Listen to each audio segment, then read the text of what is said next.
पत्नी का जो एक धर्म है उसे पातिव्रत धर्म कहते हैं। यदि केवल अपने पति को भगवान मानकर और उनकी आराधना में, तो वो मोक्ष पदवी भी प्राप्त करती और जो चाहे वो प्राप्त कर सकती है। पातिव्रत धर्म में बड़ी भारी सामर्थ्य है। सच्चाई की परीक्षा तो तभी होती है जब विपत्ति आती है। तुम धैर्यवान हो, तुम धर्मात्मा हो, तुम हमारे मित्र हो या तुम हमारे अर्धांगिनी हो, इसका परिचय तो तभी मिलता है जब विपत्ति हो। अर्थात मित्र विपत्ति में हो तो उस समय उसे छोड़ना नहीं चाहिए। तुम विपत्ति में हो तो धर्म नहीं छोड़ना चाहिए, धैर्य नहीं छोड़ना चाहिए। अगर पति विपत्ति में है, बहुत संपत्ति अपहरण हो गई, ऐसे पति का किसी भी तरह से मन न दुखावे कि अब आपके पास तो कुछ रह नहीं गया, हमारी आप कामनाओं को पूर्ण नहीं करे। जो ऐसी स्थिति में अपने पति का सहयोग करती है। वनवास हुआ, सियाजू ने ना तो जनकपुर का सुख स्वीकार किया ना अवधपुर का। कहा जहां प्रभु श्री राम के चरण, वहीं मुझे करोड़ों अयोध्या जैसा सुख मिलेगा। यदि कोई स्त्री अपने पति का किसी कारणवश अपमान, धन नहीं है, उतना विद्वान नहीं, उतना ज्ञान नहीं, और तुम्हारे ही कर्मवश तुम्हारा पति बना है, उसका अपमान, पातिव्रत धर्म की यहां चर्चा करें। क्योंकि सबसे बड़ी पतिव्रताओं में शिरोमणि हैं श्री अनुसुईया जी, जिन्होंने भगवान हरि, हर और ब्रह्मा को 6-6 महीने के बालक बना दिया अपने पातिव्रत धर्म से।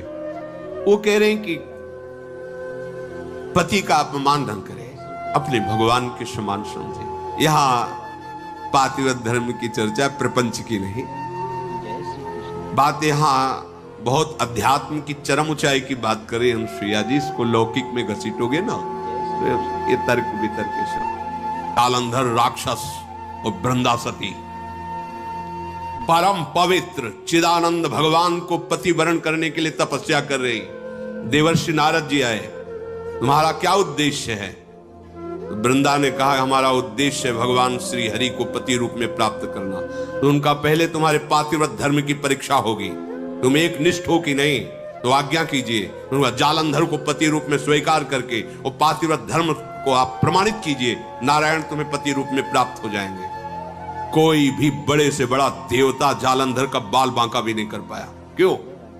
क्योंकि सती अपने सतीत्व में सब देवताओं ने विनय की कि वैसे आराधना तो आप ही को पति रूप में प्राप्त करने की थी।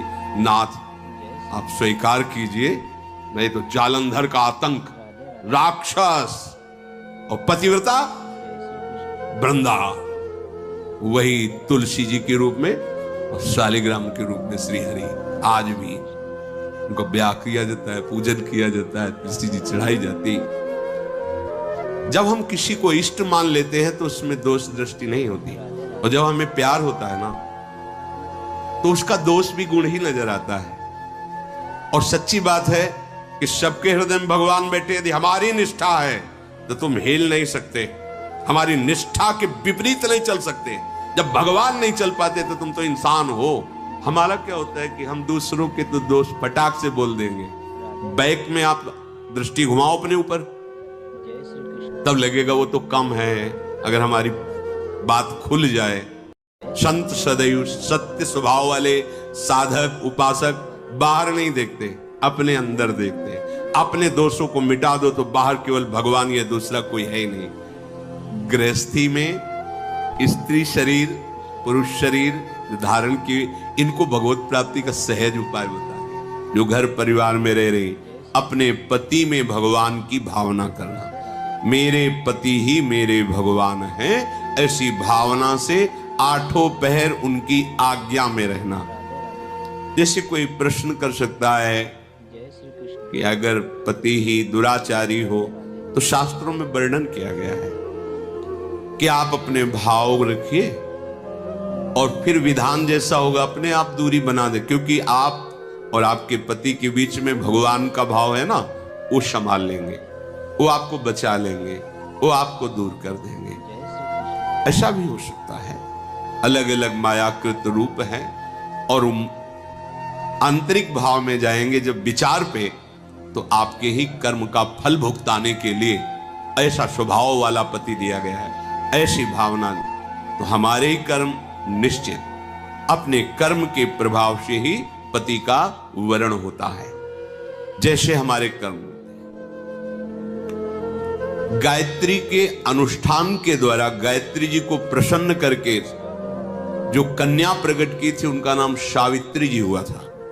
बहुत ही तेजस्विनी राजकुमारी थी। जब वर वरण की बात आई तो उनके पिता ने आदेश किया कि तुम स्वयं घूमो मृत्युलोक में और जो तुम्हें वर पसंद आएगा उसके साथ ब्याह कर दे। मंत्री और विशाल सेना साथ राजकुमारी थी वर वरण के लिए।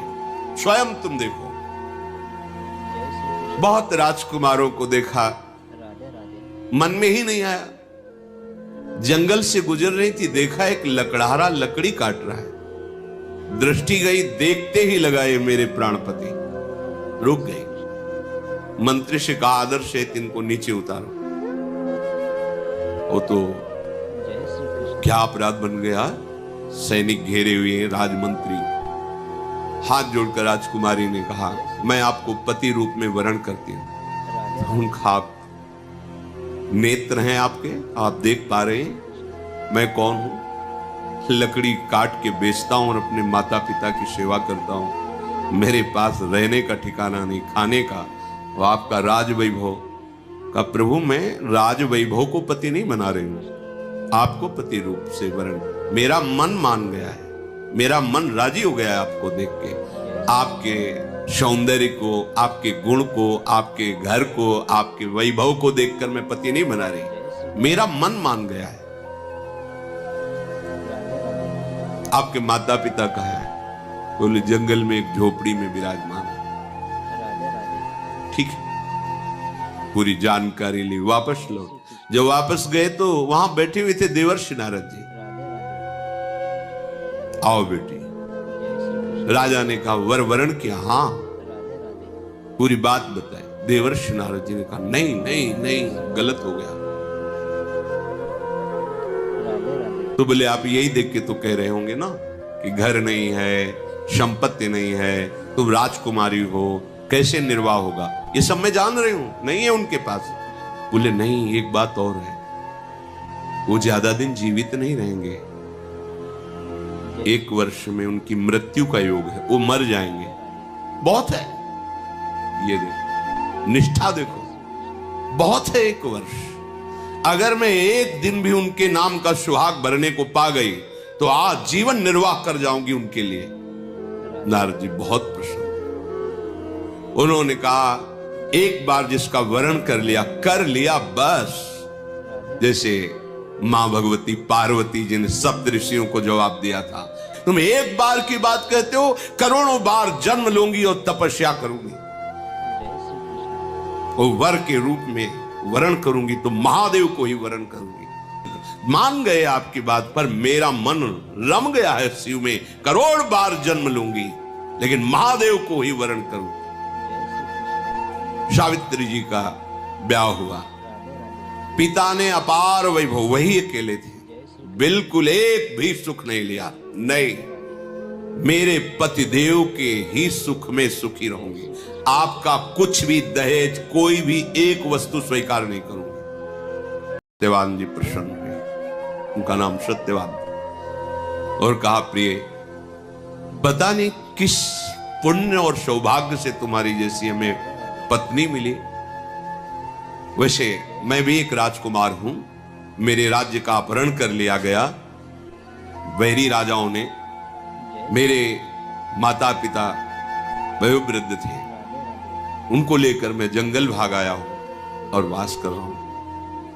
पर मैं तुम्हें कैसे, उनको ये पता नहीं कि मैं 1 वर्ष की आयु, लेकिन सावित्री जी को पता है, मैं तुम्हें कैसे सुख प्रदान कर सकूं। बोले भगवान, बस आपकी चरण सेवा करके आपको सुखी देखकर मैं परम सुखी रहूंगी। सुबह वो लकड़ी काटने के लिए चले, वो साथ चले, उनका नहीं, हमारे माता पिता की सेवा में रहो, जो आज्ञा। और वो जिस दिन से ब्याह हुआ था उस दिन से तिथि गिनना प्रारंभ कर दी। धीरे धीरे जब कुछ महीने व्यतीत हुए, उन्होंने अन्न छोड़ दिया। सत्यवान ने पूछा क्यों? बोले हमारी कुछ मन में ऐसी कामना है कि मैं नियम पूर्वक रहूं। कुछ समय व्यतीत हुआ, जल छोड़ दिया, वायु पी करके केवल मंत्र जाप करते हुए कि पति का शरीर छूटा, मैं अपना शरीर रखूंगी नहीं, छोड़ दूंगी। और जब वो तिथि आई, उनका आज भगवान मेरी इच्छा है कि आपके साथ में वन में चलूं।